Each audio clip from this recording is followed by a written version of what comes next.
What are the two types of clonal evolution, linear and branching? Is one of them considered more aggressive than the other?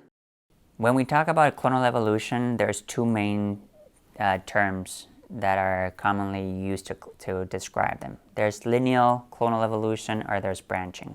Linear clonal evolution is stating that if you have a mutated cell with certain gene mutations, as that cell divides, it's going to acquire new mutations, but it's still going to contain all of the previous mutations because it's going to form just almost like a snowball effect. It's going to be acquiring new mutations without losing any old mutations that it had. In branching mutation, when the cell divides, the new cells might have completely different types of mutations that the original cell did not have, but at the same time, it might not carry the mutation that the original cell had. So branching mutation is more variable, and it's going to give us more subpopulations of myeloma cells than if we do linear. In linear, you're always going to be just adding new mutations to the mutations you already have.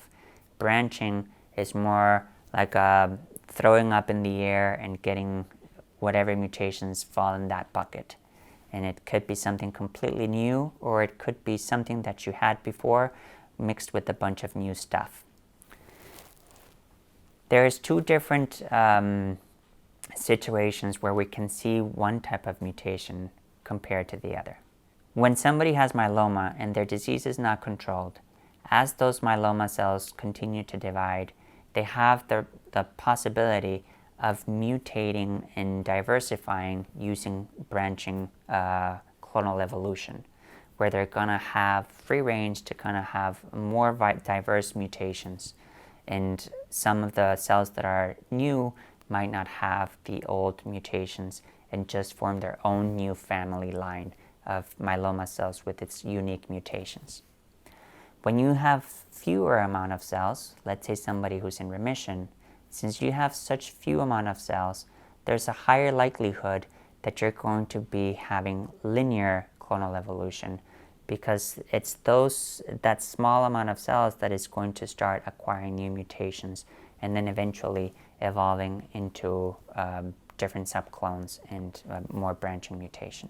Whether one is more aggressive than the other, that is something I cannot state, and I think we need to do more studying, because it's not so much as to the type of clonal evolution, it's what type of mutations you're acquiring that makes your disease more aggressive.